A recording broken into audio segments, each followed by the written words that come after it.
On 25th April Pawan Kalyan గారు విజయనగరం వచ్చారు.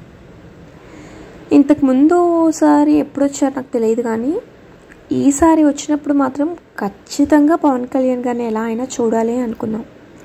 ముందు రోజు అనుకున్నాము ఎలా అయినా వెళ్ళాలి అనేసి. సో ఆ రోజు 5 o'clockకి వస్తారని అన్నారు. కానీ మాకు వచ్చిన ఇన్ఫర్మేషన్ ప్రకారం ఏంటంటే 5 కల్లా ఇంకా రాలేదు అతను. సో మేము పిల్లలు ఉన్నారు మాకు, మేము ఇంట్లో వదిలేసి లేట్ నైట్స్ అయితే ఎలా వెళ్తాము అనేసి అనుకున్నాం. 9 అయింది, పవన్ కళ్యాణ్ గారు వచ్చారని తెలిసింది, మీటింగ్ స్టార్ట్ అయ్యిందని తెలిసింది. సో మేము ఏం చేసామంటే ఎలా అయినా పవన్ కళ్యాణ్ గారిని చూడాలి అనేసి మా ఫ్రెండ్ నేను కలిసి వాళ్ళ హస్బెండ్కి మా పిల్లల్ని అప్పచెప్పేసి వాళ్ళందరిని ఒక దగ్గర పెట్టి పవన్ కళ్యాణ్ గారిని 9:30కి వెళ్ళి ఇద్దరమే బైక్ మీద వెళ్ళి చూసుకొని వచ్చాం. ఈ వీడియోలో పవన్ కళ్యాణ్ గారు అటువైపే తిరిగి ఉన్నారు, మా వైపు అసలు చూడట్లేదు. మాకేంటంటే ఒక్కసారి ఇలా చూస్తే ఆయన్ని చూసేసి వెళ్ళిపోతే బాగుంటుంది, పిల్లలు ఉన్నారు ఇంట్లో అనేసి.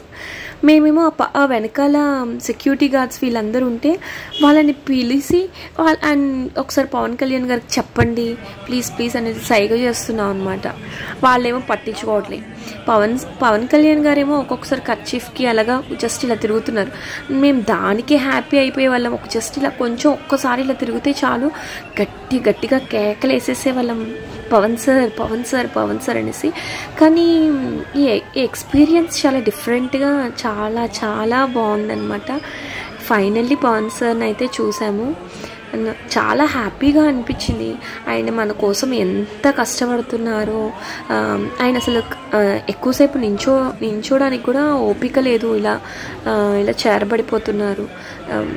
ఎంత కౌలు రైతులకి హెల్ప్ చేశారు. ఈ సినీ యాక్టర్స్ చాలామంది అండ్ ఇంకా టీవీ యాక్టర్స్ చాలామంది ముందుకొచ్చి పిఠాపురంలో ప్రచారం చేస్తున్నారు. దానికి చాలా హ్యాపీగా అనిపిస్తుంది. మన వంతు మనం ఏమైనా చేయగలము అంటే ఖచ్చితంగా పవన్ సార్కి మన ఓటు ఖచ్చితంగా వెయ్యాలి. అండ్ ఇంక ఈ వీడియోలో అయితే వెనకాల బైక్స్ వెనకాల కొంతసేపు ర్యాలీ లాగా అలా ఫీల్ అవుతున్నాం, ఎందుకంటే అది మా ఇంటికి వెళ్ళే దారి.